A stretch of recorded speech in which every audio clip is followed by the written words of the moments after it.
Asexual Life. This is a place to be for education about asexuality. So subscribe and hit the bell icon right now. Just want to check in with you. How is the sound? Am I sounding okay? Hope you can hear me. So, yes, Happy New Year and aspirations. What aspirations do you have? So, this is a time when you might feel a lot of pressure to have goals, to have targets, to redefine your life, to redo lots of things. And I want you to know that despite all the pressure, it is okay if you don't have everything figured out.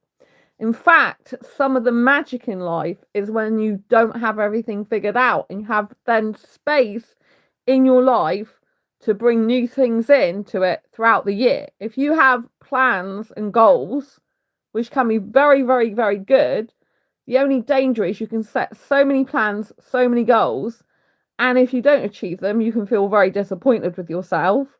You can feel quite frustrated, but also it sometimes doesn't leave space for other things coming into your life to flow. So when you get into a flow state, often in life, things go better for you because you're in that zone, you're in that flow. So by being in the flow of the moment, it enables you to be able to have things that you wouldn't usually otherwise have had you got big plans and you had to say no sorry to an opportunity. So sometimes not having everything figured out is a really good thing because it can allow you to have people, places, and things that come into your life where you grab opportunities you wouldn't otherwise have grabbed, if that makes sense. So although I do have aspirations for the coming year, I'd say I don't have everything figured out. I have some basic things that I know I want to focus on for this coming year. That's why I call them aspirations, things I aspire to. But I also have some flexibility for flowing in my life. And I think that's very good because every year I end up being very rigid about what I want. And I'm like, well, am I actually fulfilling what I said I want with my goals every year? Am I fulfilling them, or am I so rigid in them that when I veer off them, I kind of get, like I'm berating myself for it, like, oh, what are you doing? You're not on track, you're getting off track. But sometimes it's better to flow with what happens in life because then we're kind of in the flow zone and things can happen more organically for us rather than forcing it, if you know what I mean. I find that actually some parts of my life I really love structure to. I find it really beneficial. And other parts of my life, I like not having structure because if I have it too rigid structure, I find I get very overwhelmed. I do have anxiety, so that might be one reason. But I think if you've got too much structure, sometimes it can just overwhelm you with like, I've got to get this done at a certain time, I've got to get that done at a certain hour, and it cannot be in flow. With this channel, I'm very much in flow. I literally upload videos every single day of my life, and I just literally think, I'm sure, hello, by the way, to everyone in chat, lovely to see you. Happy New Year. And I think like by being in flow, like with this channel, it works really well. Like we've gone over 1.85 million views on this channel, thanks to you for your likes, your comments, your shares, your subscribes. Don't forget to subscribe if you're not already. Hi, Heather. Lots of love to you. Nice to see you. We've got Stefan. Hello, Stefan. And we've got Isabel. Is that right? So I'm trying to read on a mobile phone. It's quite hard. Happy New Year to all of you. Lots of love. And so I think this year I'm going to have some space for flow in my life. Rather than being rigid about everything I want to do this year, I want to have some flow. I want to have some space where I can seize the opportunities in the moment without being overwhelmed by everything else that I put on my plate. So rather than being so rigid and fixed and saying, I want this, this, this, and this done, I'm rather focusing on areas I know I want to improve in my life and continue improving. But I also want to be in flow. I want to listen deeply to my intuition, and I really want to calm my nervous system down. So if we talk about the areas, for example, that I aspire to this year, one is getting to 2 million views on this channel, which should be easily doable because we're already at 1.85 million views on this channel. So getting to 2 million, but I'd love to get that 2 million by the end of January 2026. If I'm honest, that'd be fabulous if I could. But you're my viewers. You're the most important thing at the end of the day, rather than the number of views. It's important that people that adhere to me, the community I'm building. So that matters a lot. And I thank you all for whoever's subscribed and share this channel. I really appreciate it. And please continue to share it. I really appreciate it a lot. And so that's huge, right? And 166,000 views in like 28 days. That's beyond my wildest dreams I've ever accomplished in my life. So I want to thank you very much for that. So for me, I want to grow this channel to at least 2 million organic views. That's the area, but I also want to focus on fitness. Now, you might not be aware if you don't watch this channel regularly, I have 3 broken bones in my spine. So when I do weightlifting, I'm doing it for spinal rehabilitation to get my spine stronger. I also have a chronic pain condition called fibromyalgia, which is a disability that affects the nerves and muscles of my body. So health and fitness this year is a huge big thing for me. Now, when I say health and fitness, hi Maxwell, nice to see you. Hi everyone in chat. So when I say fitness, right, I'm a bigger girl, right? I'm not trying to go down the rabbit hole of trying to lose weight. I'm not on a diet, right? I do watch what I eat because I have loads of food allergies and intolerances, but I'm getting stronger.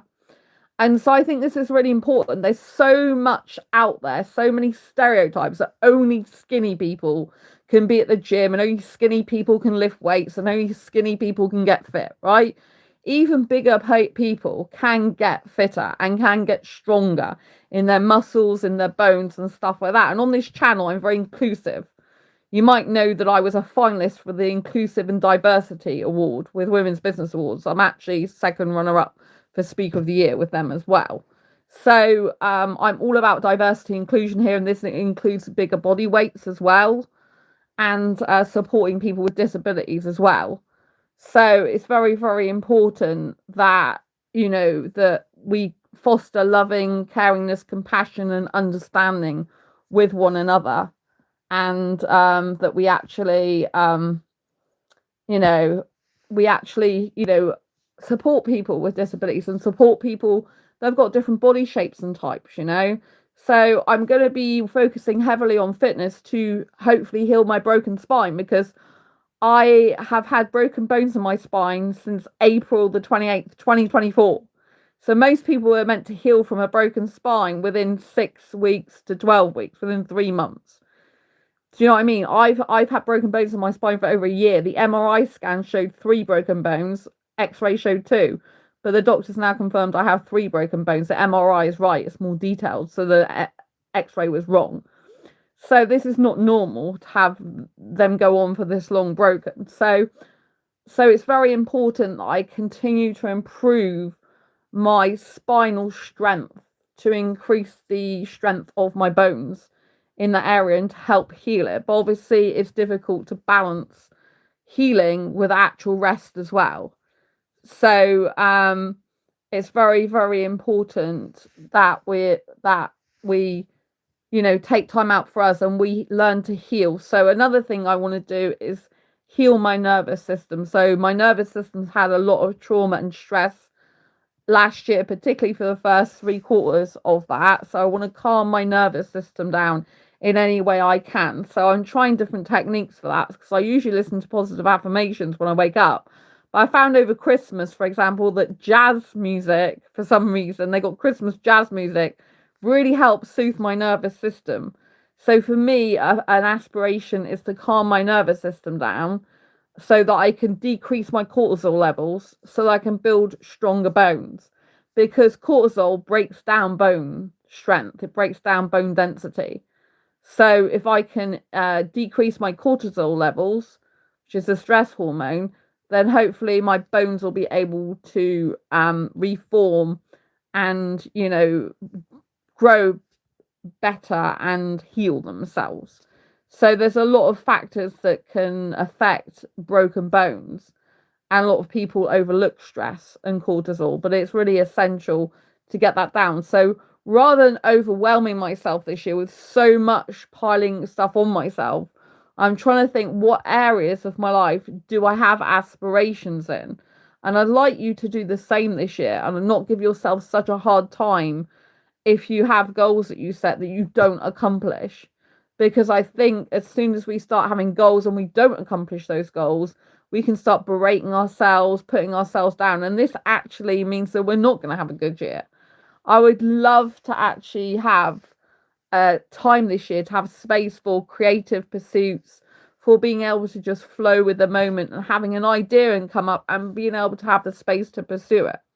But like I said, there are certain areas I think it's very important. There's multiple aspects of life that we all should be looking at and paying attention to and deciding which ones we want to work on. So health and fitness is one that we all need to look at, and we need to decide where we are at that with that. Is it a priority for us? Is it something we need to spend a lot of time doing? With me personally, it's something I need to spend a lot of time doing. Continuing my weightlifting, continuing my exercise, strengthening my spine. Very, very important. Also, like I said, like with the nervous system, that's health and fitness, calming your nervous system down and relaxation and things like that. So I want to make sure that I have time for that. I also want to make sure I have time for this channel. Like I said, this is like a life mission to me, this channel, as well as something I just thoroughly enjoy. I love connecting with different people all around the world. And I'm very passionate about bringing you asexual education, entertainment, information, and lifestyle videos. I think having a mixture of that is really nice. And it's a way that I connect this community together because we all have commonalities in things that we do and can relate to, even if we're different sexualities. So if you're new to this channel, you might know it's called Asexualise My Asexual Life. You might think, what is asexualize? What does that mean? So I'm asexual in sexual orientation, and asexuality is a sexual orientation that's based on the lack of sexual attraction, but it's a spectrum ranging from those who experience zero sexual attraction, pure asexuals like myself, to those who are grey asexual who can experience sexual attraction but only limited in limited ways, infrequently, under specific circumstances, or they can experience it but not enough to want to act on it usually. So I discovered I'm asexual in 2014, and I personally still love kissing and romance. I'm still attracted to guys, but I'm not interested in having sex. It's not interesting for me. I've had sex in the past. If you've watched my channel trailer, you'll already know that about me. But I haven't had it for years, and I'm really not interested in it. I only had it because I thought I had to as part of a normal relationship, because that's what society dictates. But in other ways, I'm, like you, like I like going out and doing things that are fun and enjoyable. You might notice I like going to theme parks, but I can't do that anymore because of my broken bones in my spine. But I can go still to aquariums, things like that, and out for meals, to the cinema. And you might have noticed I like going to circuses and lots of entertainment stuff when I can. So it's really important that we nurture our interests going into 2026. We nurture our interests, we nurture our passion, we nurture our creativity, and we allow ourselves to fully be who we are, and we allow ourselves to embrace the moment, not just plan everything out. I think when you plan everything out, you can actually be cutting yourself off from wonderful opportunities in the year. So I actually think sometimes it's good not to have it all figured out. I used to think every year I've got to have everything figured out. And now I'm like, well, actually, I want breathing space to not have everything figured out. I want to be able to embrace the moment more. I want to be able to take stock of my life throughout the year and decide what's best for me in the moment. And I think if you make yourself so kind of compact in with all your goals and everything, that sometimes you don't give yourself enough breathing space to actually be in the moment and, like I said, seize the opportunities when they arrive. So another area I'm focused on is my writing. I do want to make sure I publish at least one book this year. Every year I have like a huge list of amount of books I want to publish. I have lots of unpublished books at the moment, right? But rather than me thinking I want to get them all done, which I would love, and I could say I want to get 2 or 3 done, or 4, which would be great, 5 even. I think it's more realistic to say I want to get the next book done, the one I'm currently working on first, which is How to Date an AI Bot. And the reason I'm doing that one first is because obviously it's a lot more timely, because AI changes so often, and it's something that's very topical, and it's something I just really enjoy writing. at the moment. So I'm working on that book currently, but I do have other asexual books that I started. Some are very far done, but they're not finished. So I would like to get books finished this year, as many as I can, but I want to do at least one. I think it's better to aim smaller than give myself a huge list and feel overwhelmed and stressed. Do you know what I mean? Because that doesn't actually help anyone when you're stressed, and I'm trying to lower my stress levels this year. So I think it's very important that you look at different aspects of your life and you see how you can set goals, but that complement other aspects of your life. Because if you set too many goals in one area of life, that can make you not accomplish things in other aspects of your life because you set too many goals in one particular area. So I could set a goal of like finishing 2 or 3 books this year, which would be ideal, right? I'd love to do that. But if I set that up and then I don't do it, or I set that up and then I'm flouncing around thinking I'm so panicking about the next book, I'm not focused on the one that I need to do. So I would like to publish one book this year. If I publish more, that's fair enough, but I don't want to be hard on myself because I got to lower my cortisol levels, lower my stress levels. And if I'm pushing myself to do X amount of books and I'm putting too much pressure on myself, I'm going to have high cortisol levels, and that in turn is going to like really raise my stress levels up, which is going to not help the healing process of my bones, which is my main priority. So when you're looking at different aspects of your life, you need to decide which aspects of your life are your priority, so that when you have aspirations in there, things you want to achieve, right? They're called aspirations, or I've called them aspirations. So there's something you aspire to, but if you don't achieve it, you don't beat yourself up about it so that you have a miserable year. Do you know what I mean? Because we don't want you to be like that. We want you to be free to enjoy the year and to take stock of where you're at different parts of the year, and actually to feel good about your achievements. And you can't feel good about your achievements if you're just forever kind of chasing the next thing you have to do. So what I want you to do in 2026 is to really celebrate all your successes. Do you know what I mean? When you hit a milestone, I want you to celebrate it. You might notice that I go and celebrate usually when I reach milestones.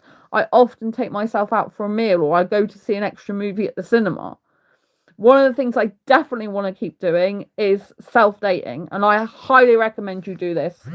If there's just one thing I want you to do, it's this, and that is self-dating. I'm just gonna like I think my phone's vibrating at the moment, so I'm just gonna make sure it's off vibrate. There we go, because it was interrupting. Happy New Year. Hi, thank you so much in chat. So I definitely want to make sure there's areas of my life that I'm completely focused on, but that don't consume my entire life. So it leaves space for the things that I really need to be focusing on. Does that make sense? So I want you to make sure that self-dating is a practice that you do though regularly, because self-dating is one of the biggest factors in determining how the quality is of your relationship with yourself, right? Because self-dating, it breeds self-esteem, it increases your self-esteem, it increases your self-worth, it increases your confidence in yourself. And when you keep promises to yourself, it's most important because that helps trust with yourself. Because if you don't trust yourself, then it means that everything else is not going to work out for you this year effectively, or as effectively, if you don't have the foundation of trust within yourself. So self-dating is when you intentionally set dates with yourself and go and do something different to what you would usually do. And the whole point is it's intentionality. So when I'm self-dating, I usually go to the cinema once a week on a Sunday, at least, right? And that time with myself is very important, because even if I haven't slept much or slept at all the night before, I'm like, I'm going to go to the cinema. I'm going to get up for myself early. I'm not an early person. I'm usually a night owl, but I'm going to make the effort for myself. I'm going to dress in clothes that make me feel really good. They could be really dressy or casual, but they make me feel good.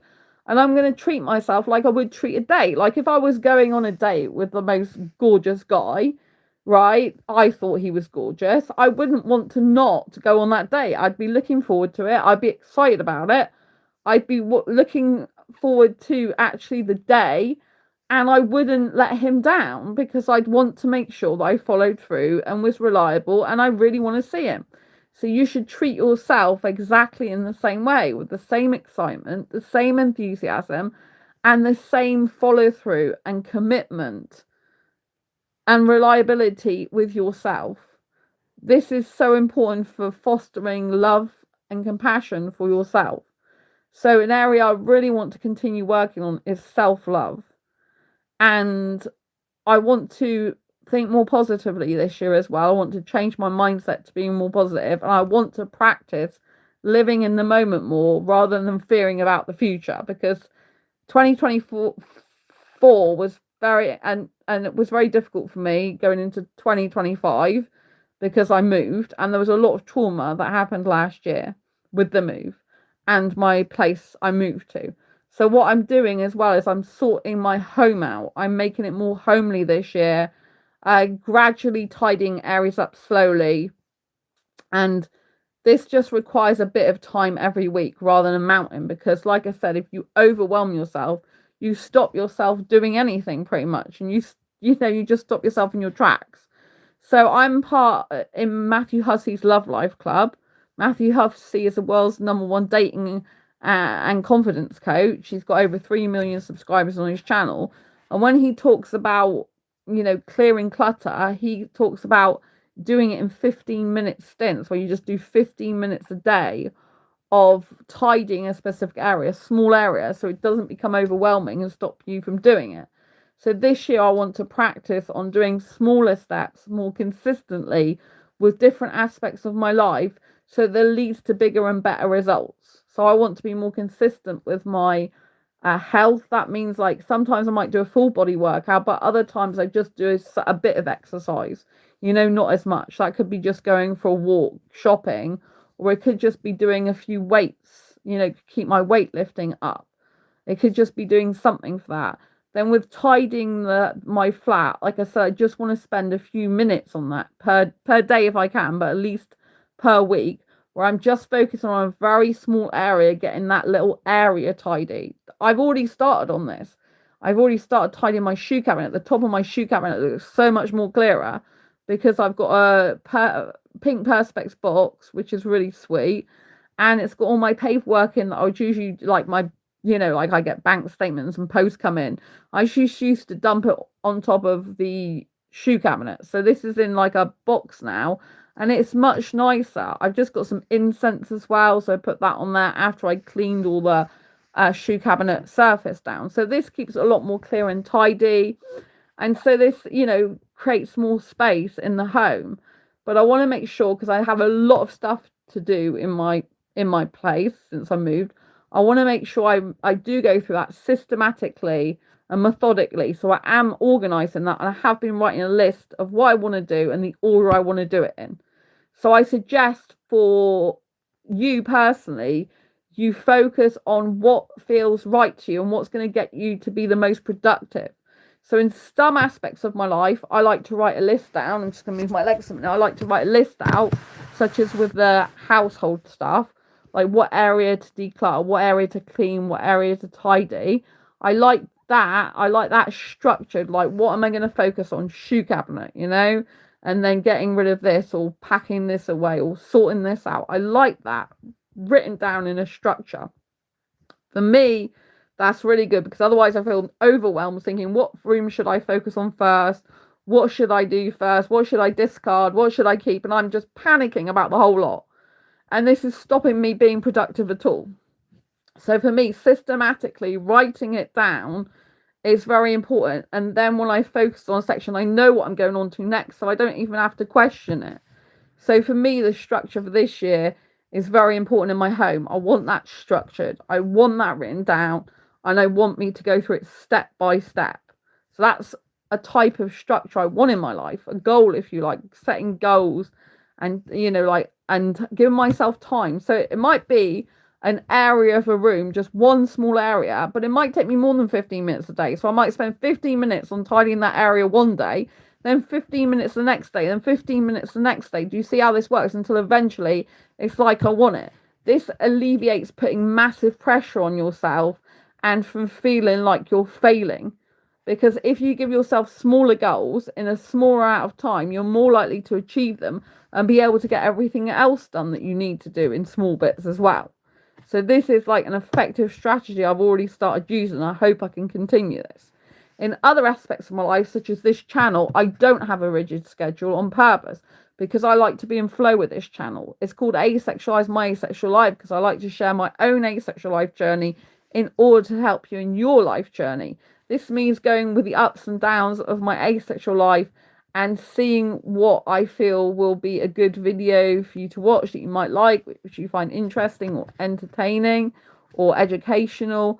And that's what I do. I flow with this channel. So you can see me a lot in real time. Sometimes I take so much video footage though, that I do end up uploading some videos afterwards. Like if I went to the circus, you might have noticed when I was in Winter Wonderland, I uploaded a lot of videos after from that because I took so much footage at the time. I didn't even have a chance to upload it all. But every day usually you usually see something of my life that's happening in that day, the majority of the time, unless I'm really ill and then I'm using other footage that I've already got on my phone. But usually it's always something, so you can see me in real time. And I think that's such an important thing in this AIH. I was going to say AIH, right? So I think AI is wonderful in its place as a helper. I think it's really good like that. But AI should never ever replace humans. And there'll be more and more people that are drawn to authenticity with people. Do you know what I mean? So authenticity, I think, is a big thing for 2026. So if I was just saying about authenticity, I would say that is a big word for this year. And I think people like me and, not just me, but people that are authentic themselves, I think that's really important because people connect with people, right? We can all tell usually if something is written by AI, or at least I can. I'm like, humans don't speak like that. They don't write like that. They don't talk like that, right? And sometimes it's like, is this an AI or is it a real person? If I'm going to use AI, I used AI in my first post I've ever used AI in on my website. And I put, this is my AI assistant, like summarizing my conversation. And this is me talking so that you know the difference between if I do use AI and I'm using myself. Do you know what I mean? Because I'm speaking myself on this channel. It's, I'm not AI, it's me. So that's why it's really important because we need to be still connecting with other human beings, right? We don't want AI to take over us. The only way AI is going to take over humans is if humans place the importance of AI above other humans and think it's better than themselves. I don't think AI is better than me. I think it's a tool that's really helpful and useful, but it's not always honest. It does make mistakes. So I think we need to use AI to help us where it does, but I think we need to continue to question AI, to question what it's actually telling us, whether it's true or not, and to do our own research. You shouldn't just believe everything AI tells you because it's not always true. I know that from personal experience. So I think obviously AI is huge for 2026. Loads of people will be talking about it. And I love educating myself about it. I do have another channel called Sandra Bellamy, which is my actual name. And I've changed that into an AI focused channel so that I can talk about AI on that channel. Because obviously on here, I tend to talk about other stuff. So there's a lot of people in chat asking me questions in foreign language that I don't understand because I'm British. So if you're going to speak in different languages, I don't know what you mean. So you'd have to speak in English. So yeah, but I appreciate everyone being here in chat. So we've covered fitness and we've covered some creative pursuits. So I think with creative pursuits, it's good to have some goals of what you'd like to achieve, like I call aspirations, like I said about my books. But I think it's equally important to flow. Like when I do this channel, I like being in flow. I like the fact there's no rigid schedule. There's no thing saying on this channel when I upload because I just do it whenever I feel like it throughout the day. And that makes it consistently sustainable for me. And it means I am able to talk to you in real time all over the globe, because I work through the night often, sleep in the day, but I can switch it up a bit. So it means wherever you are in the world, you're likely to at some point catch me online roughly the same time as you, so that we can connect together in real time. If I was just doing videos at a certain time of day, you might not be online then, especially if you live in another country to the UK that I live in. So by being able to be flexible in that way, I'm able to connect with a lot of you at different times of the day. And some of you have commented recently, oh, you replied quickly to my comment. And I'm like, yes, because my channel is very important to me. I try to reply to as many kind, caring comments as possible. Obviously, if people are going to write rubbish, then I'm either going to ignore it or block it or delete it. But do you know what I mean? Because I'm not going to tolerate people just writing rude stuff. But in the main, a lot of you write beautiful comments and really respectful comments and respectful questions, which I love and I welcome lots, and I really appreciate you being on this channel. So if I was just putting videos out at a certain time, I wouldn't be online all the time, being able to be there for you in comments. So I like my day to flow with the channel and the channel to flow with my day. So it's all in unison. And then, like I said, I share the ups and downs of my asexual life journey, and I think that's very, very important. So if you've got areas of your life that are good to flow in, then I would encourage that. I would encourage you to always keep some space in your life, particularly this year. I think 2026 is going to be a mixture year, and I think it's good to have some flow time. It's good to say, well, I'm not going to fill every bit of my day up and every space, because I want time to be able to do things that are different. So I'm going to give myself some flow time. So on this channel, I like to flow with my writing. I start writing like every day, and then I stop and for a while. But what I want to start doing is writing, but giving myself some flow space where I can write bits throughout the day rather than thinking I've got to do it all in one lump go. So that enables me to hopefully write more. So I'm trying different writing techniques. So that's really, really important. Nutrition is still really important, which I spoke about with the, I haven't spoke about it really, but I've talked about the fitness side. So nutrition, I still want to make sure I'm having lots of nutritious foods, lots of yummy fruits and vegetables, and keep my protein levels up, really important. Again, for increasing bone strength, which will help my spine. I have got other things coming up this year already planned, so that I haven't specifically told you about. I say planned or in the work. So I got someone who approached me for a podcast. Well, it's a YouTube interview. So they spoke with me before. They want to talk to me about asexuality. So they haven't actually got back to me yet, because they said they get back to me after the new year. But we've already done like a provisional chat about what we're going to be saying and talking about in the interview. But it's also a trauma-based channel, and she didn't know I'd been through trauma. She only knew that I was asexual. And so we had a provisional talk which lasted for over an hour. So I was saying about some of the trauma I've had, because she wants people who've had trauma and they can help others on her channel. So we talked about that. I've also got a media opportunity that I'm currently working on with someone behind the scenes. We haven't fully worked on it together. We've just been talking about what's needed. But this first week in January, we're going to work on that together. So they're going to be getting me a publicity thing, which will be incredible for, this, what I do, this channel and asexuality. And then there's other media opportunities coming up as well, right? I don't want to say them all, because in case they don't happen. But I'm very keen to still get in the media quite a lot, because obviously I want to increase awareness of asexuality, to get my mission of getting asexuality recognised as a sexual orientation in its own right throughout the globe, so no asexual has to live in fear of ridicule ever again. To meet that mission, it's very important to me. That's what drives me to do this channel. I'm not monetized on this channel. I don't get any money from YouTube for being on here, and I've been on here for over 10 years now, and I have got 1.85 million 1.85 million, sorry, views, not K million.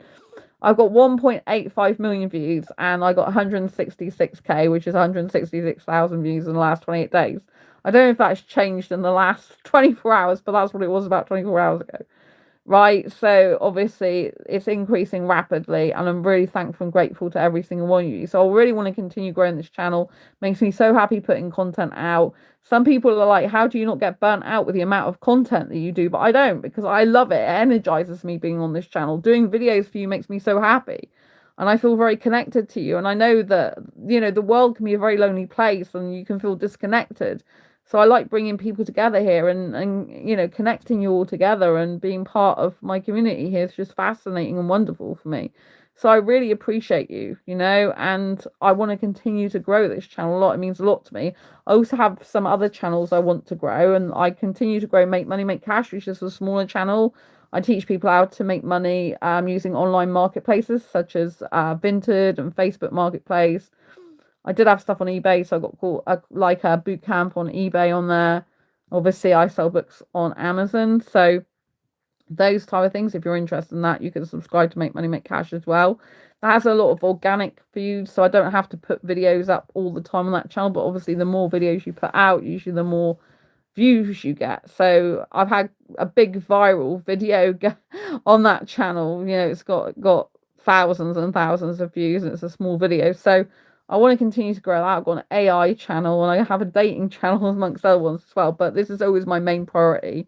I always know this is my origin channel, and this is my bread and butter. Even though I'm not monetizing this channel, this is my dedication is to this channel every single day, and to growing it, because it means such a lot to me. I love this channel so much.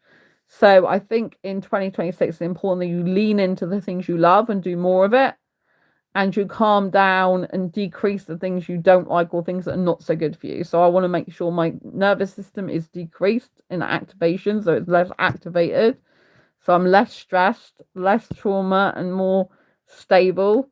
I want to focus on the present year, 2026, rather than thinking too far into the future, because usually I think too much in the future. And when I say too much, I've got anxiety, so I'm very focused on the future and fearful sometimes, I want to calm that down. And also, like I said, with the media opportunities, and tidying my flat. So some of my life I like really structured in terms of like working through my flat little by little, not huge amounts, right? Just 15 minutes a day, like Matthew says. But I also have other things like personal development is really important to me. I was in the top 0.2% of self-improvers. So I don't know if you're on YouTube and you have a channel, or you just have YouTube doing a summary of basically where your focus was at in 2025. Mine came out really high for being a self-improver. And it says you're in the top 0.2% of people who identify as a self-improver. That's because I'm always trying to watch personal and professional development content. I'm always trying to improve myself. So in 2026, it's no different. I've got Matthew Hussey's Love Life Club that I'm in. I want to continue that throughout another year as well. There's quite a bit of money that I pay for. So I want to continue, but I've got a lot of courses that I bought. I bought a big package of courses that I've got to go through as well. So there's a lot of content in there that I want to go through. I bought this Greatest Hits Singing Academy vocal coach courses. So I want to go through those just to improve my voice a little bit. I don't think I'm the best singer in the world at all, but I know some people like my voice on here. So I thought, well, I want to go through that. So I want to do that. And I have like intuitions about things. So I want space in my life for intuitions. For some reason, I really want to grow a health brand called Nature's Quirks. I was actually selling a product on eBay under Nature's Quirks years ago, but they stopped manufacturing the product, so I had to stop that. But I keep getting urges to go and do that. But I love my writing as well. I want to fulfill my writing goals. So that's a bit of a conflict. But at the moment, I haven't got a health product. That would require a lot of insurance, a lot of investment I don't have the money for at the moment. So whenever I try and pursue that, going down that avenue, I come to a dead end. But because I'm very intuitive, I listen to my gut instincts. It's like if I want to do something, it keeps calling to me and calling to me. Eventually, I usually have to go and do it somehow. So I think it's important in 2026 to listen to our gut instincts, to listen to our intuition, and to basically make decisions on our intuition instincts. But we also have to deal with the practicalities as well. But what I want you to do in 2026 is know that it's okay not to have everything figured out. It's good to be having spaces in our lives for things that we don't foresee, things that might affect our health and other things, but also positive stuff that's going to come our way. Opportunities we can grab by not knowing everything, by not having every goal worked out, by not having a huge list of goals that's very, very difficult to accomplish, or we're so striving to accomplish them that we don't have any space in our life for other opportunities that might come our way. So I want you to like take time out to reflect, like, what do you want structured in your life? What's good to write down? What's good to take time out of your day to do, just for like a short amount of time, 10-15 minute burst? What's good to do, right? What do you want structure? And what actually feels better and is more productive when you're in flow state. For example, I'm more in flow state with this channel. I cannot be rigid with this channel. If I was rigid with this channel, it wouldn't work. I have to be in constant flow. So someone's asking a question, do you know about do I know about Tristan and it's laid from the Dark Ages? You are the greatest. I do not know about that. No. When you say from Dark Ages, is that like Dark Ages as in history, or is that Dark Ages TV program or something? Because I don't watch TV, so I don't know what that's about. No. Sorry about that. But yeah, so I think it's very important to have like pockets of space left in your life in 2026 to bring new things into your life. So this year I want to welcome some new things. I want to hopefully try going to some different places that maybe I haven't gone to before. I think that would be quite nice as well. But I also just want to like settle down more in my home, because last year I had quite a lot of traumatic things going on in my home. So I was never feeling like I was quite safe or or settled. But now I'm feeling like I can make my home more my home. I still got loads of things in plastic bags and boxes that I need to go through since moving, because it was more important to deal with the immediate safety issues in the flat than it was to focus on all that, and I wasn't sure if I was going to have to move again. So there's multiple aspects of my life that I am going to be focusing on, but I'm going to call these aspirations rather than goals, because I think if you focus too much on goals, then it can be too overwhelming. Having said this, there's a media opportunity coming up that person specifically who's interviewing me, like for the article, she asking me, what goals are you setting for 2026? What goals have you got? So my goal is to improve my spinal strength. So I continue to improve my spinal strength to reach 2 million on this channel viewership, to declutter some of my home, and clear some of the clutter and tidy up some space, make it feel more homely as well. Very, very important. To be able to publish at least one book, because I need to finish at least one book and publish that, would be really, really amazing. These are like concrete goals, if you like, but I'm referring them to a lot in terms of aspirations, but these are goals if I'm narrowing some goals down. And I also want to continue my personal professional development with things like learning stuff in Matthew Hussey's Love Life Club course I bought the singing course, but again, it's like, how am I going to have time for all of this? And at the end of January, Matthew's doing a specific, like challenge, I think it is again. So in terms of like friendships, I left friendships last year, so don't currently have any in-person friends. So I will be going to meet up still and expanding on them. But also I just want to be with myself a lot more for summer this year, because I'm still trying to calm my nervous system down from connections with people that weren't who I thought they were. I thought people were honest. My former friends were honest, but then I discovered they weren't. So that's a difference in values. I'm not saying they're really, really bad people, but I value honesty. Honesty and integrity, they're like really important to me. I can't stand people who lie and who agree with lying. Is just not the type of person that's good for me to have as a friend personally. Other people might not have the same standards or values. They might not mind lying sometimes. I do. It's a huge red flag, as Matthew Hussey would say in his red flags course. Anyone who lies, if they can lie about one thing, they can lie about anything. And if you haven't got trust in a friendship relationship, you haven't really got a relationship, right? So for me, it's important that I uphold the integrity and honesty that I value so dearly, even within myself. And that if I don't meet people who have those standards, that's okay. I just carry on being on my own. I'm open to new connections and friendships and things like that. But I also know that I've had a lot of like awakening last year with people not being who I thought they were. I thought they were honest as me. I thought they hated dishonesty, or at least one of them I thought that about, and the other one I just thought wouldn't be dishonest, but I was wrong about that. So that was a huge wake up call to me. So because I've been in like those type of friendships, connections, I think it's imperative that I continue to take some time on my own and heal, because you end up grieving for the person you thought they were. And so it's important to take time to heal from that. And healing is not a quick process. If someone's trying to push you through healing and like, oh, just get over it, that's not how healing works. Trauma stores in the body, and it manifests itself in physical pain and ailments, which is why I've got fibromyalgia, because I've had so much trauma in my life, basically. That's a chronic pain condition that affects the nerves and muscles of the body, because trauma stores in the body.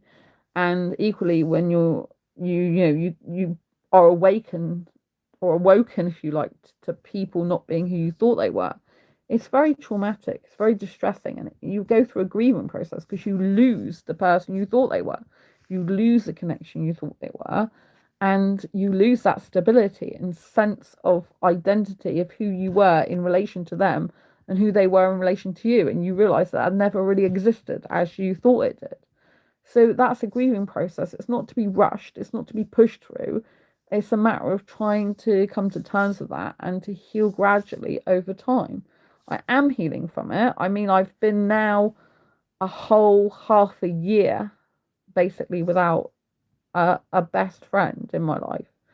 And hi, Sarah, Happy New Year to you too in chat. And so I've been out, like, the 1st of August was when I split friends with that person. And like, it's the beginning of January now. So it's just like 6 months. So it's half a year since I've been without that person. And it's really good to remind myself, I'm like, hey, you managed without that person who you thought you is like a really big part of your world and life. I'm going to be with you forever throughout your life, because they were such a close friend at the time, or so you thought. Then, not having them, I had to walk away because they got aggressive, that particular friend. At the time, they're not my friend anymore. I don't class them as my friend anymore. But you know what I mean? They also lied as well. So, that wasn't what I thought it was. And so that was very disorientating. And they said some things which weren't good. And it was a very gaslighty situation at the end and all that type of thing, which wasn't fair on me. But anyway, so I've had to process a lot of trauma. I've had to go back, like, what they said, what I said, what I was thinking, what they said, or what they were doing, and everything. You go backwards and forwards in your mind, but then you realise that it's not helpful to continue ruminating on them things. So you have to, like, say to yourself in your mind, this is not helpful, and I'm not going to do this anymore. You have to kind of, like, ChatGPT was the one who actually taught me this. I'd never heard of this technique anymore. I mean, I've never heard of this technique before, where sometimes if you're ruminating and your brain is going around in cycles and you can't stop trying to work things out, like what happened, what was the truth, what wasn't, you have to just, like, basically stroke your arm and say to yourself, this is not helpful. And it works really well. It works really well for me. When you touch yourself and stroke yourself, it kind of like anchors it in, and it lets you know that you're all right, you're going to be okay. It's like something you do usually with a kid, isn't it? Like if they've hurt themselves. It's very similar. So if you've been through grief or trauma, you give yourself a stroke and just say this is not helpful if you're ruminating. If you're just going round and round in circles in your mind. So that's what I've had to do, saying this is not helpful. I'm trying to do that with other aspects of my life when I spiral into fear of the unknown, because I don't have any in-person friends anymore, which is quite scary. Because I got disabilities. I'm like, what if I injure myself more? I've got 3 broken bones in my spine. So I have to remember that I can look after myself very well. I've been looking after myself now for 6 months on my own, with 3 broken bones in my spine, with fibromyalgia, which is a chronic pain condition that affects the nerves and muscles of the body. So clearly I can live without that person in my life, and I can be myself, and I can take care of myself. I was under the disillusion that I couldn't. I had to have someone else in my life helping me, and that, I wouldn't be able to cope on my own, right? And now I know that I can. So in a way, it's very empowering, but you've still got to go over the grief of something you thought that was, if you know what I mean. I hope this makes sense. So if you're in a situation where last year wasn't good for you and you had to leave friendships, or you had someone that was dishonest to you, or they weren't who you thought they were, I know what that feels like. And I think we move on to a new year and we might want to brush it aside, but instead we have to learn the life lessons. Like, what did I learn from that? I learned that people aren't who I necessarily thought they were. But I also learned with one of those friendships that if one person says to you they're a bad person, it doesn't necessarily mean to say they're just self-depreciating. It means to say maybe you should just accept them at face value. If someone now comes up to me and says, "Oh, I'm not a good person," they may or may not be. I don't know, but I'm just going to not even try to help them in their life because it backfires. And I watched Lisa Billu. I don't know if you watch her channel. She had someone on there recently who she interviewed. And in the interview, this person said, don't be careful who you help and how much you help them. Because what you can do is by trying to, like, for example, she gave a really strong analogy. Like if someone's drowning in the sea and you go to help them, you might be trying to help them and save their life, but they're often grabbing hold of you because they're flouncing around and pushing your head down under the water. So they're actually fighting for their life at the expense of your own, even though you're helping them. So she gave that as an example of, like, you shouldn't just, like, help someone so much that, that they basically get ahead of you and push you out the way and push you aside and push you down. And unfortunately, this person changed, but they didn't change for the better in the way they were with me. They changed for the worse in the way they were with me, and even in the way they were in terms of superiority and something like that, things like that. But they were very superior in the end. I guess they thought they were better than me in some things, right? Which, fair enough, but you know what I mean. It's not good. That's not a change for the better, right? That's not a change for the better. And getting aggressive with me is not a change for the better, right? So they may think they have changed, they may think they've improved, but they haven't really if they're going around behaving like that with me. Do you know what I mean? So if you improve your life, it's not like you're improving your life to get better than other people and crawl all over the other people or push them down. If you get better in your life, it's so that you get better to improve yourself. But you should always stay as humble as possible. I do this channel, I try to stay as humble as possible, and I try to reply to as many comments as possible because I genuinely care about my audience on here. And there's a lot of people on other channels, you'll find they don't even reply to comments, and I think that's rude. I'm like, I know they've got really busy lives, and I know they probably can't reply to every comment because they might have more subscribers than me and a lot more comments than me, but at the end of the day they could still try and respond to more, because if it wasn't for you, I wouldn't be here. And I think the same goes for any channel. Without a channel's audience, it wouldn't be in existence. And I think people forget that when they get really big. Do you know what I mean? When they have loads of views and stuff. But I think it's very important to always remember your roots. Remember the people that helped you on the way up in your life. Remember the people that were there for you, whether that's on social media or off social media. And always remember where you've come from, I think it's so important to do that. So I like to remember that I came from nothing on this channel. I had no subscribers years ago. And it's only in the last year that I've really, really begun to have a lot more subscribers.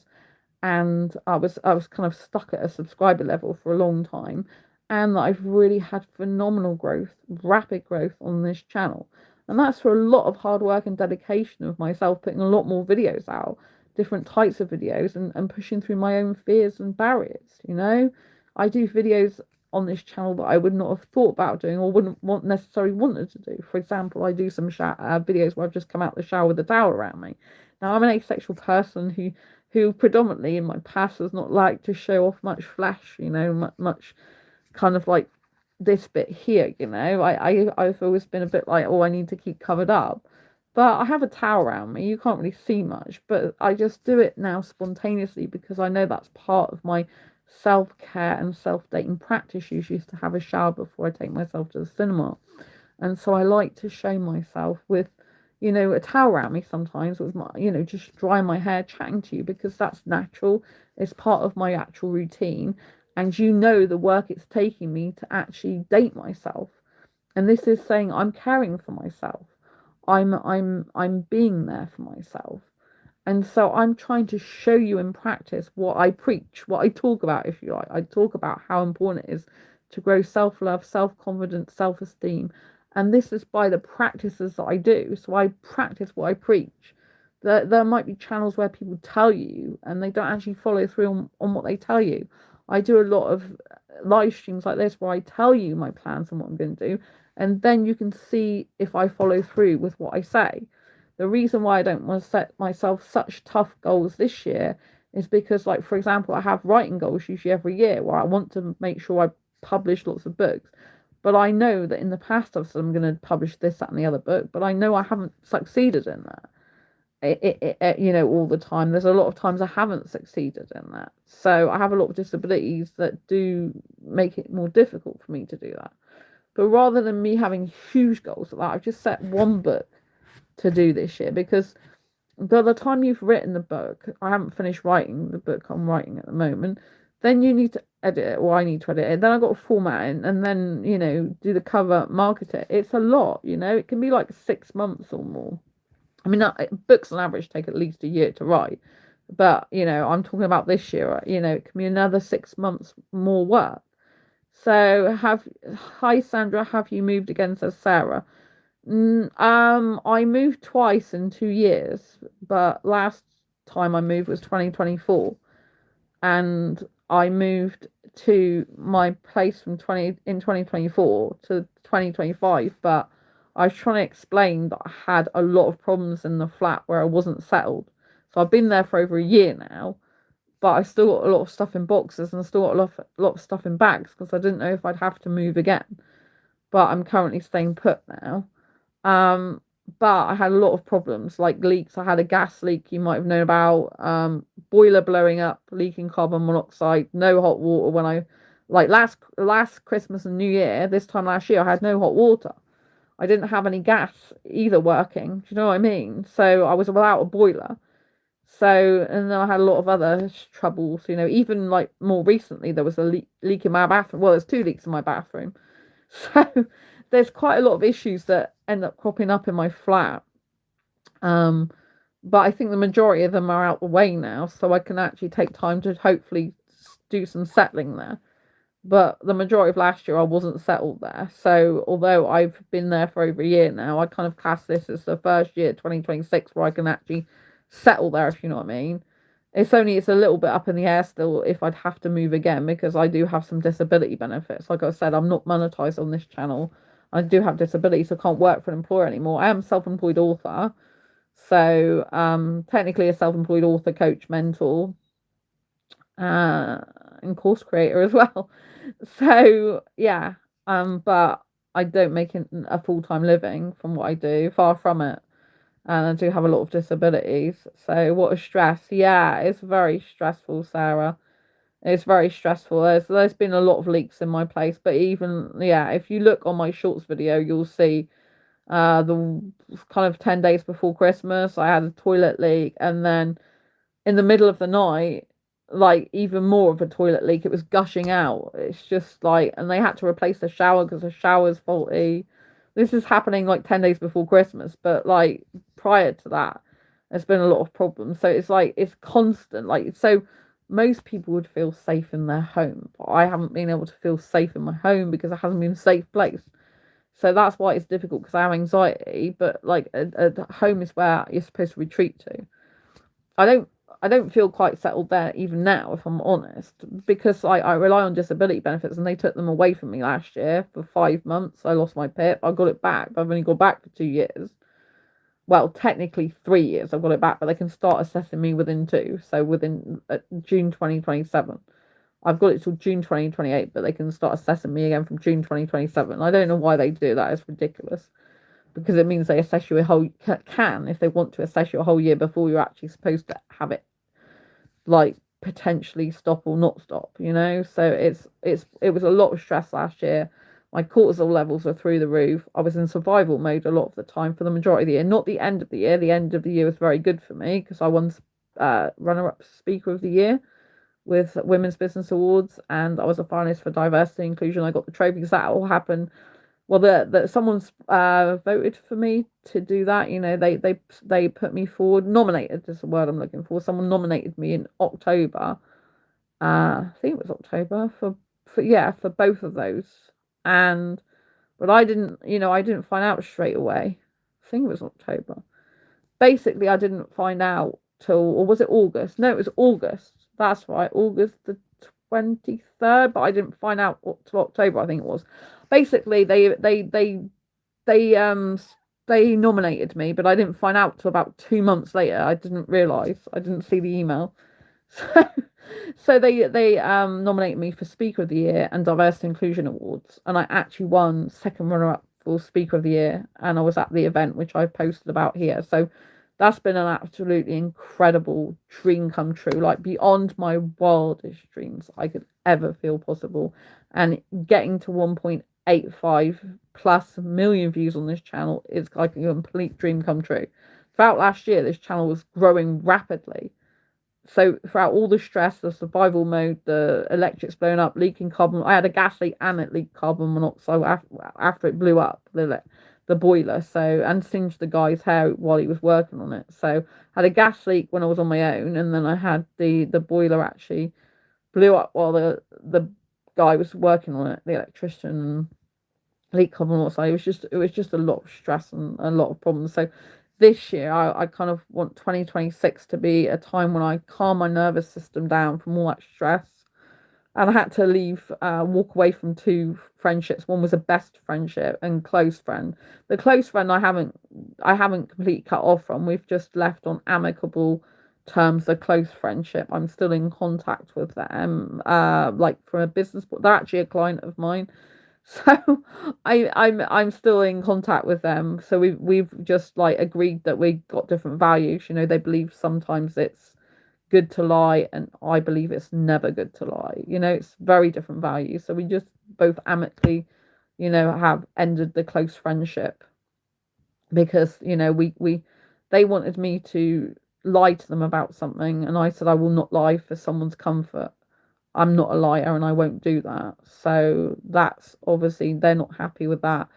And I'm not happy with the fact they wanted me to lie, and I won't lie. And they obviously, I don't want someone to lie to me, which they could do because they agree with lying in some respects. So we both amicably agreed to like not be close friends anymore because I only want people who are close friends with me, who I trust implicitly, who I believe will not lie to me. Although I thought the other person in August who got aggressive with me, who I'd been best friends with for years, I thought they would not lie to me, and they did. They withheld information and they lied as well. At least about a couple of things that I know of. So for sure. So you know what I mean? So it's been very difficult last year. I literally don't have any in-person friends anymore. But I've had the courage to walk away from people that weren't in my best interests. And it takes a lot of guts to be able to do that. Like most people would have a fallback plan, they'd have some sort of other friend to call on. I don't have that. And so you can be quite alone. I'm quite alone in that aspect. That's why I think I love this channel so much, because I can connect with so many different people. So when I'm not getting in-person connection, connecting with you here, it's just beautiful. I know there's a lot of other people in the world that feel lonely or isolated, or like people don't understand them, or maybe they haven't got many friends themselves, or the friends they have got don't understand them and stuff like that. So I know it's important that I'm here for not just myself, but obviously for you as well, because I think in the connected world we live in, it's ironic that human beings, a lot of the time are less connected than ever. Some are to other human beings. So I think it serves a purpose, my channel, that's bigger than just a YouTube channel, if you know what I mean. So, but I would never have had the courage years ago to walk away from connections that were that strong, that didn't serve me anymore. So I have to give myself credit for that, having the courage to walk away And also because I joined Matthew Hussey's Love Life Club, which I talked about earlier in this live stream. And Matthew talks about the three relationships. So Matthew Hussey's Love Life Club, a lot of people think Matthew Hussey's just like a dating relationship coach, but he's so much more than that. He's like a relational intelligence coach and a confidence coach, and he like basically coaches in all aspects of one's life.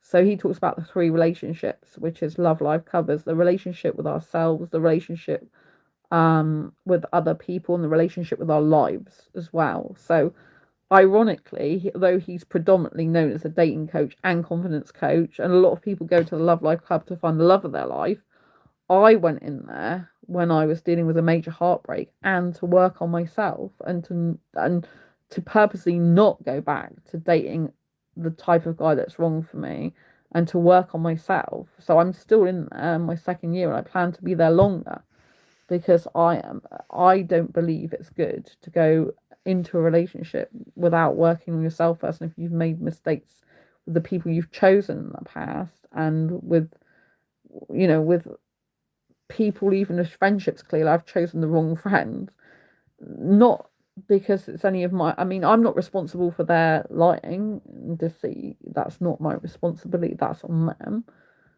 But I am responsible for what I do about it, the way that they are. If I don't agree with that, I have to leave. That's what I mean. Do you know what I mean? So, and my boyfriend not last year now, the year before, 2024, he was not honest in the end. He was off. I met him on Facebook dating. He wasn't asexual, but that wasn't the reason we split. It was because he valued dishonesty again, and I valued honesty. So I seem to be attracting the wrong people in terms of relationship and friendship, where their values are very different to mine. They have different integrity. I don't like lying at all. I don't believe it's right. Even if someone asks me to lie, I won't do it. I will not lie for someone's comfort. That's actually not a healthy thing. If other people think that's healthy, that's up to them, but it's not actually healthy. If someone's asking you to lie for their comfort, that's not reality. Well, that means they don't want to know the truth and they don't want reality. They want to live in a world that's not real, in something that's not the truth, right? You can't have a healthy relationship that's sustainable over time if you're being put in a position where you're made to feel like you can't tell the truth. That's not good. People that are not good do that to you. So I had to get away from those situations, but I'm like, why do I keep being attracted to and attracting these type of people? So for me, it's all about working on myself. And I'm at the moment at a stage where I need to still be single, and I need to even in terms of friendship, I don't want to rush into friendships, because if I've made mistakes and chosen the wrong people before, then I want to make sure I try not to choose the right people again, which means I have to be doing different actions, I have to learn different things, I have to have more knowledge, and I have to have my wits about me more, and I have to learn that, if someone comes into my life and says they're a bad person, I'll just accept that, whether they're bad or not. If they've told me they're bad, I'll just be like, okay, that's fine, and if someone needs help to become a better person, whatever, I'm like, that's up to them to do that in their own time. It's not up to me to do that with them or for them. That's up to them. So I'm learning to step back more from helping people in a way that is not going to end well for me. My name means helper. Sandra actually means helper. That's what my name means. So I love helping people, but if I'm helping people and in the end it's to my own detriment, that's not healthy for me. So I'm learning to look after my own health, if you like, and my relationship with myself, trying to put that more and more first and getting that right. Do you know what I mean? That's the foundation for everything. So I can feel alone sometimes, but it's better to be alone sometimes than it is to be with the wrong people. And I don't want to be getting to situations where I'm with people who are not trustworthy, who agree with lying and stuff, because it's not helpful to me, right? These people might not even lie to you immediately. If you come across a lie, they might not lie to you immediately, but eventually they will, or they could do. And that's not a stable foundation for anyone. I mean, one of these friends, they've had people in their life that have lied to them. And so it's the last thing I thought they do is lie to, or agree with lying. I never thought in a million years that they would agree with that. So I was completely oblivious to the fact they thought and felt this way. Um, so I think it's really important that you understand your own values in 2026 and you reflect on them and you understand the people around you and see if they match your values. And if they don't, then eventually, if not sooner rather than later, you'll have to part ways, because it's not healthy to be having close connections with people who've got completely different values to you. I thought, that wasn't the main focus, but I realise now, even through Matthew Hussey's Love Life Club, he's always talking about compatibility, and he's talking about you can have love, you can care about each other, you can really want to spend time with each other, but if you don't have compatibility in, for example, a romantic relationship, you're not going to work out. And I think that's true in close and best friendships. Like if you've got very, very different values, which both of them ended up having very different values to me in the end, then that means that you're not really congruent with each other and not really compatible with each other. So I'm learning that values are so important. And I actually have a calmer nervous system since being on my own, particularly the former friend that got aggressive with me back in August. Do you know what I mean? Like my nervous system, I found after that did calm down a lot. And so when you notice that, like you can notice a huge difference. You know then that something is wrong that you didn't realize before. But obviously, the whole situation with people I've been friends with for years and having to leave them, that makes me feel like, that makes me feel like, wow, I thought I'd be friends with these people forever, and I'm not. Sarah says, I've been single all my life. I'm a gold star ace. What is a gold star ace? What do you mean by that?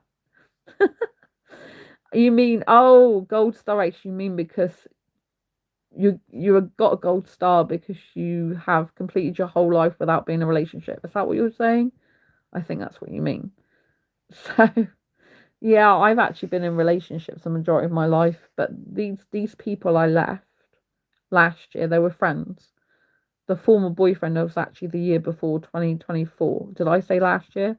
Might have said last year because we've just gone into 2026.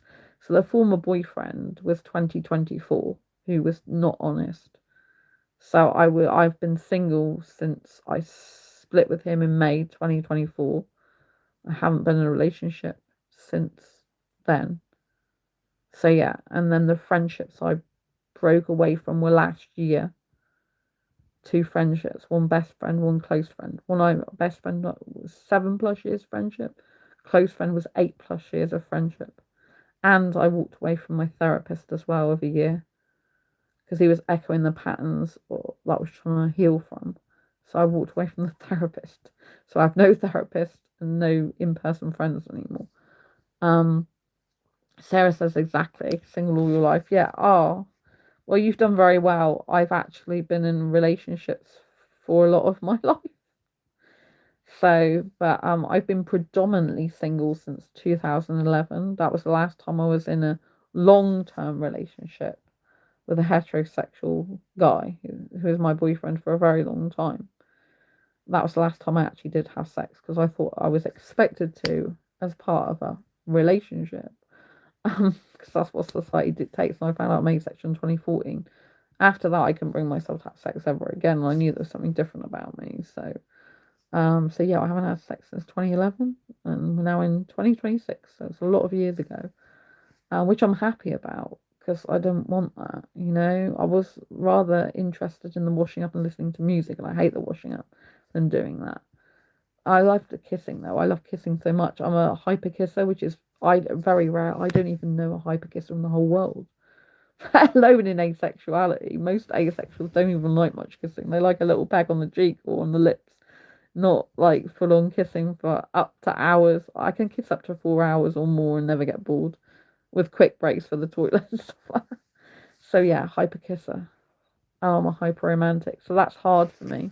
That's the only thing about being single. I find it difficult sometimes, because I'm like, I really want to kiss right now. I really want some romance and kissing that's not just from myself, my life right now.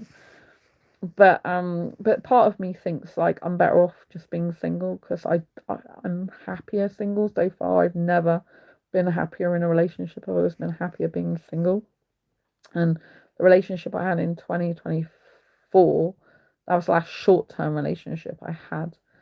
I didn't intend for that to be short term, but the guy I said ended up being not honest. I met him on Facebook dating, but every guy I met on Facebook dating in person, 4 guys I met in person, none of them were honest. They all lied about things.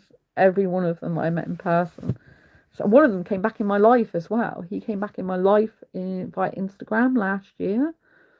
And I didn't even remember him. And he's like, oh, we dated 2 years ago. And I'm like, remind me of who you are and what happened. So when he told me, he said, oh, I wasn't like wanting the same thing as you, but I realized that that I think I do now. But I remembered that he would lie to me. So I said, I remember you now. I remember what you said to me. You told me you could be with an asexual girl when we were on the dating site. And then when I met you in person, you said you couldn't because your family wouldn't approve. So I said, so you lied to me. And I said, I don't basically, I'm not going to meet up with you. I'm not going to video call with you or anything like that. I'm not, I want honest people in my life. Do you know what I mean? And I just basically said bye and blocked him because I don't want him in life. Like he had his opportunity 2 years ago and he could have been honest, but he wasn't. I hate people to do that. On the dating site, he's like, oh yeah, sure, I can be with an asexual girl because specifically he knew I was asexual because I wrote it in my profile, and he said that he could be. But when we're having a meal in Nando's together, he's like, oh no, I can't. My family would disapprove. They wouldn't like it. And I couldn't, I couldn't do that. I'm like, so you're being not honest? He's like, yeah. And I said something to him. He goes, oh, I might not be honest about other things as well. And I'm like, do you know what I mean? But when he came on Instagram, he didn't tell me that. He just said that we're at different life stages and how he felt he was at the same stage as me. But I thought, yeah, I remember, you were dishonest. I don't want dishonest people. There's so many dishonest people in the world. It's very disheartening.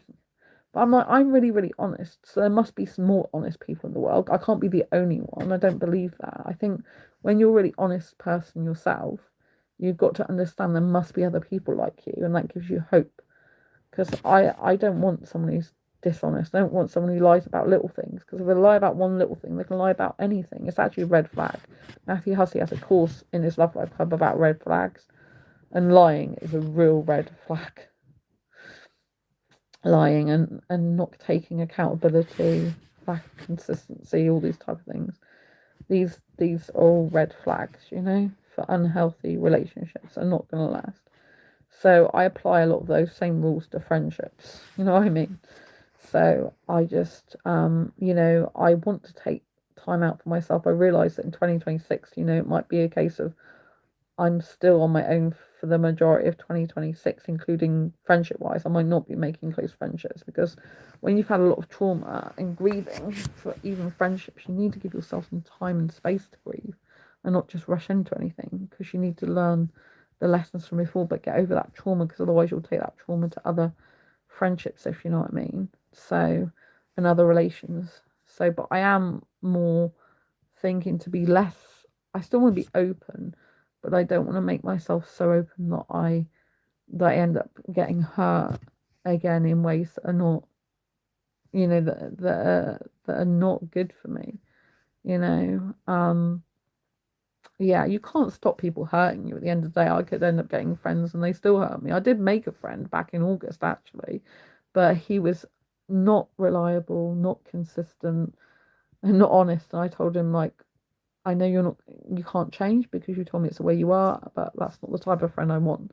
So that was very short lived because he had a friend. I spent the day with him, and he had a friend that was, when we got off the train, that was consistently calling him. Like, when I say consistently, it was excessive. He was like, his friend was on the phone to him like every minute, pretty much. As soon as he put it down, like 30 seconds later, and I've said, why is your friend calling you all the time? He seems really anxious. He said, oh yeah, because sometimes I don't turn up. I say I'm coming and then I don't bother. And I said, don't you even tell your friend? He's like, no, I just don't bother to turn up. And that's why he's consistently phoning because he's worried I'm not going to show up tonight. Because we were back in Exeter then and he was meant to be going to see him. So I knew then that he wasn't reliable. Plus, when he was in Plymouth with me, he got on the train without me, and I couldn't find him after I went to the toilet. And he didn't even tell me he was on the train, so I think he was going to leave without me. So I had a word with him about that, but he was denying it. But yeah. Sarah, sincerity is essential in friendships. Yeah, I believe it is too, Sarah. I believe honesty as well is so important, because if a person's not honest, how can you believe anything they say? And usually it's me that gets hurt in that situation. So with the close friend, when they said they believe it's necessary and good to lie in certain circumstances, I've been friends with that person closely for over 8 years, and I never knew that about them. I never knew they thought or felt that way. Um, so they seem to think it's healthy, which I know from doing courses it's not. But anyway, if that's what they believe, I'm not here to change their mind on that. I'm here to just accept that's what they believe, and that we've got different beliefs and values. And so that's when we couldn't be close friends anymore, because I'm like, I can't be close friends with you anymore because you could lie to me.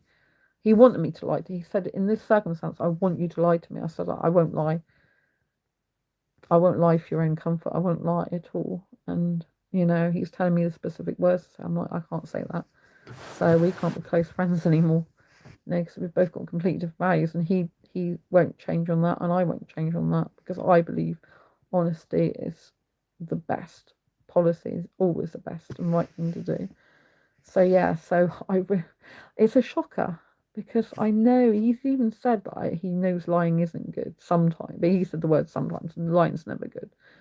And because he's had people who lied to him, and I thought he was always kind of like making sure that I was being honest with him, if you know what I mean. So I was always watching out to make sure that he knew I was being honest. When I found out he's not, he doesn't agree to be honest all the time.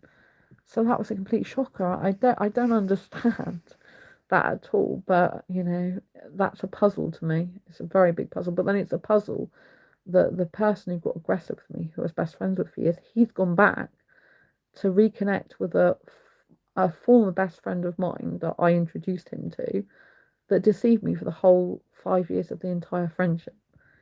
He went back, he was witness to them deceiving me, admitting they deceived me for the 5 years of the friendship. Yeah, he's gone back and reconnected with that person. I told him if he did reconnect with that person, I don't think I could be friends with him anymore, because I see that as betrayal. And he decided he was going to reconnect. I'm like, well, I don't think I'll be friends with you anymore then, because I see that as betrayal. But there was a lot of darkness and like stuff to do with that person who deceived me. They're mixed up with someone who's into crime and stuff as well. I don't want anything to do with that. I don't want any indirect link to that person. Like since they've reconnected with that person, someone's been trying to hack for example, Facebook. But I've changed my password so they can't do that. And I've had it a couple of times now, but particularly in like the first kind of 10 days, I think it was, of them reconnecting. Like my Facebook, someone's trying to hack my Facebook, and it could just be a coincidence, but I know this. I know who the the person who deceived me for 5 years, who they've reconnected with. I know they're connected to someone who does dark web stuff, who does illegal stuff. He's mixed up in a lot of crimey type stuff, illegal stuff, and that's the type of thing that they possibly would be involved in, and I don't want anything to do with that. So it's not safe for me to have any of these connections. Do you know what I mean? Like in that way. Unfortunately, I'm still tied to the person financially that was aggressive towards me. I still have some financial tie to them legally, which is really disappointing. So at some point in my life, I'm going to have to communicate with them again. But I'm just getting rid of all the grief from that situation and being glad that I'm out of it, even though it's difficult at times, in terms of I don't have any support with my disabilities like I used to. But I just keep reminding myself, I'm like, Sandra, remember, you are looking after yourself with 3 broken bones in your spine. 3 broken bones in your spine. You're not relying on anyone else but yourself. 3 broken bones in your spine. Just think about that. You've been doing it for 6 months now. Do you know what I mean? Even when they were in your life, you know, at the very beginning, it's like they didn't even realise, because I was misdiagnosed, they didn't even realise how bad my spine was. So for the beginning of when I broke my spine anyway, I was pretty much more on my own anyway.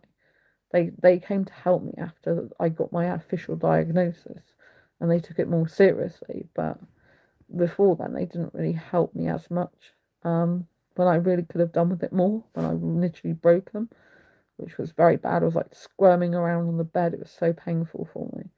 Um, but anyway, so I remind myself, and I think it's important for you to do as well, is to use the past in your favour. So if you look at back when you got through tough times before, to know that you can do it again, it's a very big lesson I learned in my life. And going into 2026 and beyond, I want you to use the past not to have fears, but to actually understand yourself and to learn about yourself and what values are important to you in 2026, because this is something I'm really, really strongly aspiring to, is to work on, you know, work on honing people in my life, trying to attract more people that have got the same sort of values as me, and holding myself accountable to still like continuing to get friendships where they have the same values, if you know what I mean.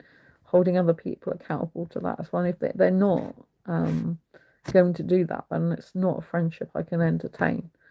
Do you know what I mean? There was another kind of friendship I had for a while at the beginning of last year, but it kind of wasn't healthy. And I realised, even looking back on that, they were not being honest.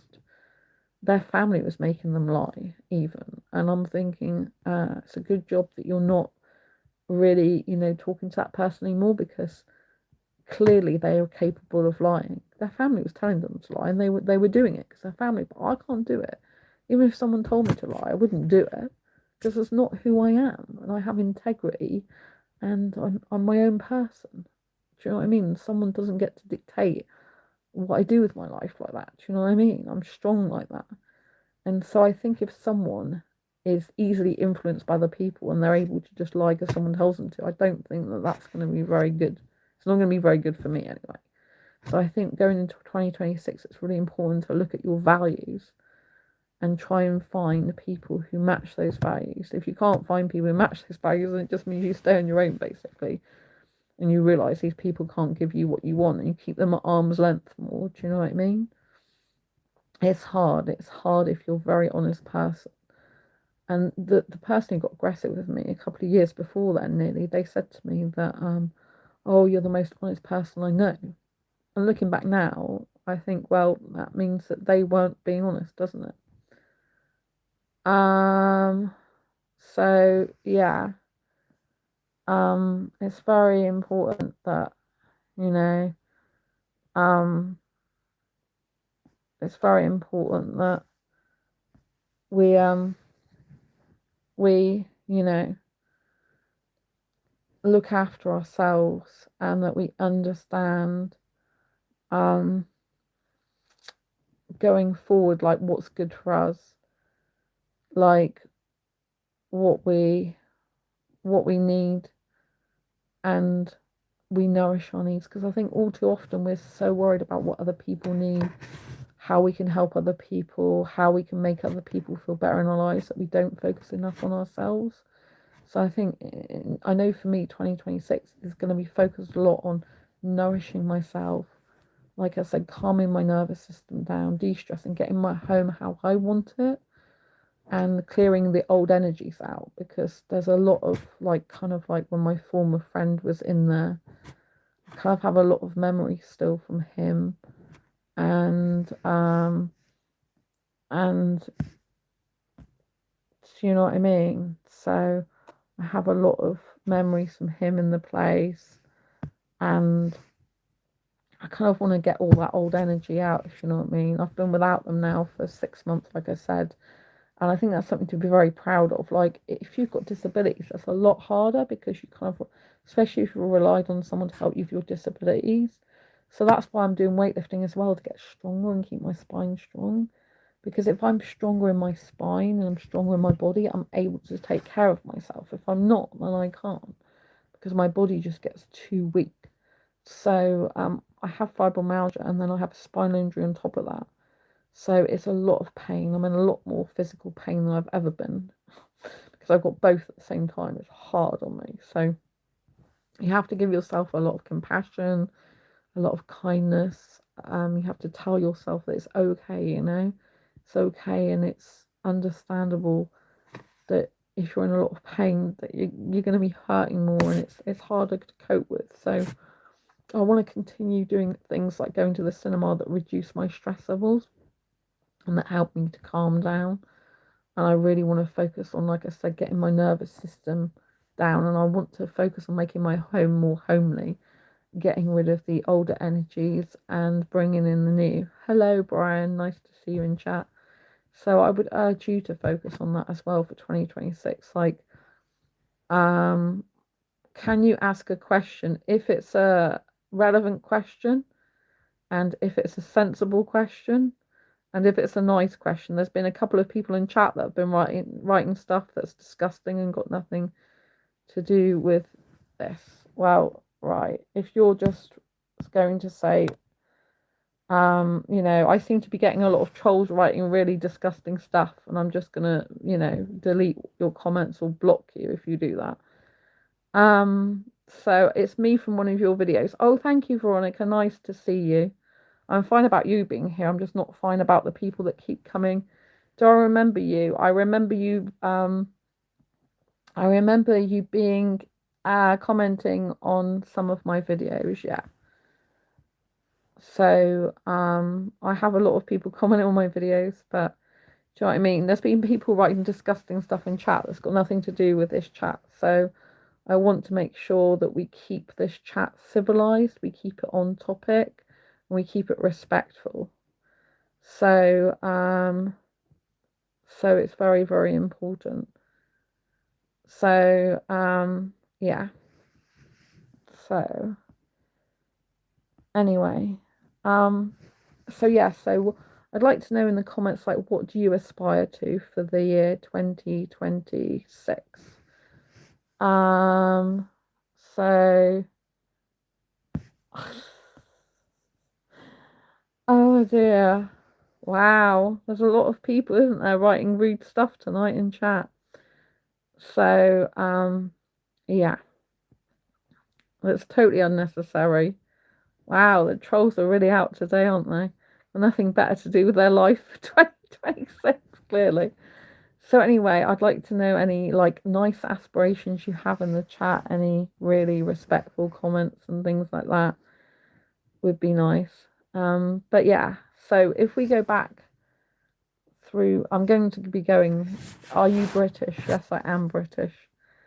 So if we just like recap on what I've said during this live stream, because I've been live streaming now for a long time, and I do need to get some rest. Veronica said, yay, same.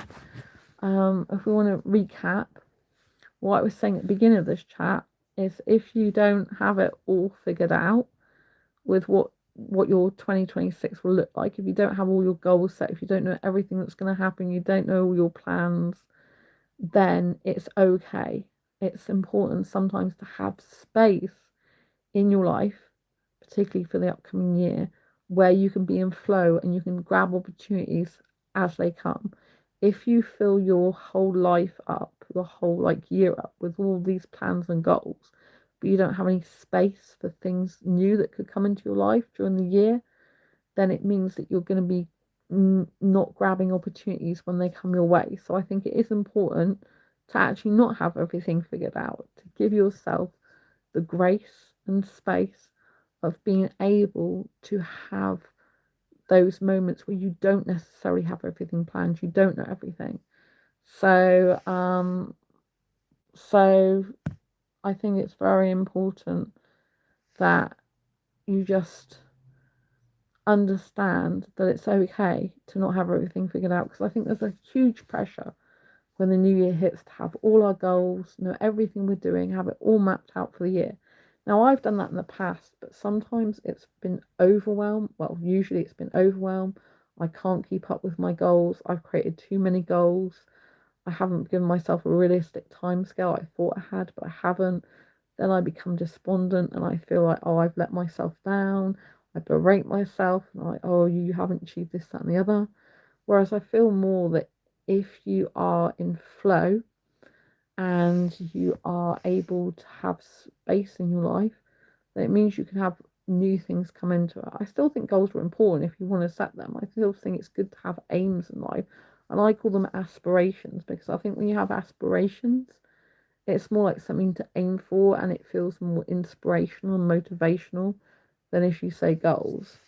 So, do you know what I mean? I think it's very important that you you do have some space. So set some goals by all means if you want, or what I would say is set some aspirations, things you aspire to do this year. So it's inspiring. And hi, Veronica. I appreciate you saying I'm so cool. Thank you so much. I do apologise for all the trolls on behalf of them tonight. They clearly are loving creating new channels and trolling me. So yeah. But for all of you that's still around, thank you for being here. I really appreciate you a lot. So yeah, so have some space in your life for new stuff. Have aspirations instead of goals. But if you're gonna have goals, make them like so you have space. So make sure that one of your goals is to leave space in your life for flow, for opportunities that come up in the moment, to try new things, to do different things, and have just aspects of your life you want to focus on to make incremental improvements rather than think you have to improve everything in one go. So like I said, this year my health is a huge focus because I need to get my spine hopefully repaired. Um, so that's a huge focus of mine, and nutrition and making sure I get my bones stronger. And then I also talked about personal development, so I have to set some time aside for that, for Matthew Hussey's courses that I bought, and for ones that he's got courses inside his club as well. And also I'm part of this. There's a singing academy basically, so I've got to work through that I've bought, like singing coaching I've bought, which is a fun thing to do. I've never tried that before in my life, like actually had any singing lessons. It's like not one-on-one, it's like a course with singing lessons. I've never done that in my life, so that's kind of like a novel different thing. I want to publish at least one book, so creativity, and I want to be in flow with this channel, increase the channel views, increase the reach with my videos, keep producing really nice videos for you that entertain and educate you, and also grow my other channels as well. So I've got lots of different areas. So what I would encourage you to do is think about different areas of life. In terms of friendships and relationships, that's actually on my lowest kind of like manifesto, if you like, of aspirations. I just like to meet, people who have my same values as me would be nice, but I'm not going to rely on that. So, and I want to continue making connections here, obviously, by growing my channel and community here. And I think, people underestimate sometimes online connections, and it's just as important to make online connections that are fulfilling as it is as in person, but obviously in person is more powerful in the moment when you need someone there for you in person. I don't think anything replaces in person as such, but I also think you can have more closer online friendships and connections sometimes than in person. So I think both are very, very valuable in their own right. But I'm not going to rush into friendships. I'm not going to rush into a relationship. I haven't completely turned my back on the idea of a relationship. I still feel romantic. I still think there might be a guy that's suitable for me out there. But I think with my anxiety and all the trauma I've had in relationships and friendships, I think it's much better to just take time out for myself to heal and continue to calm my nervous system down, be with yourself. Because if you had a lot of trauma, your nervous system goes all over the place. And that isn't actually good to take to a new friendship or relationship.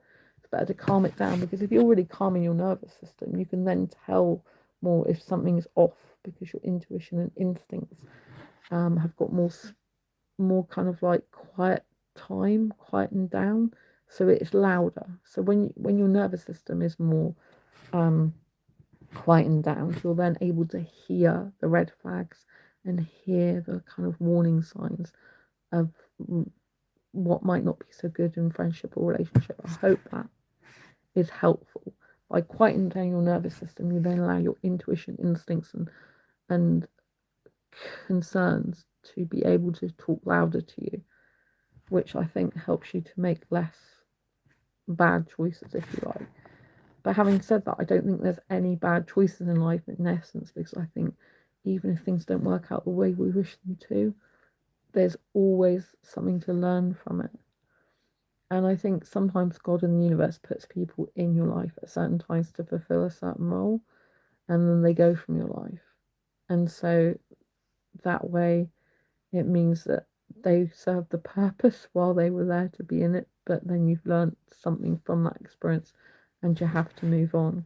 So I could never let go of things like this years ago, but I'm learning to be able to let go. And the more I let go, it's good for me, because I'm like, well, you can be on your own. The irony is, the person that got aggressive with me, they said they didn't need anyone. In the end, they ended up seeing people far more than I did. They're meant to be introverted, but they used to spend nearly all the time out and like out, either walking on their own or with other people. Like, they had far more friends than I did, and they used to see those people, yet they used to say, oh, I don't need anyone. It's like, actually, I'm the one who doesn't need anyone, in the sense that I can live without other people and completely be like friendless in person. Do you know what I mean? And have to do that to, get healthier friendships eventually. You know what I mean? So I'm actually the one who can actually cope best on my own, even though I thought I couldn't. That's the irony of the situation. I mean, everyone needs human connection. So I'm not saying I don't need human connection. I love human connection. But I'm saying that I can actually live without a lot of the connection that other people would take for granted.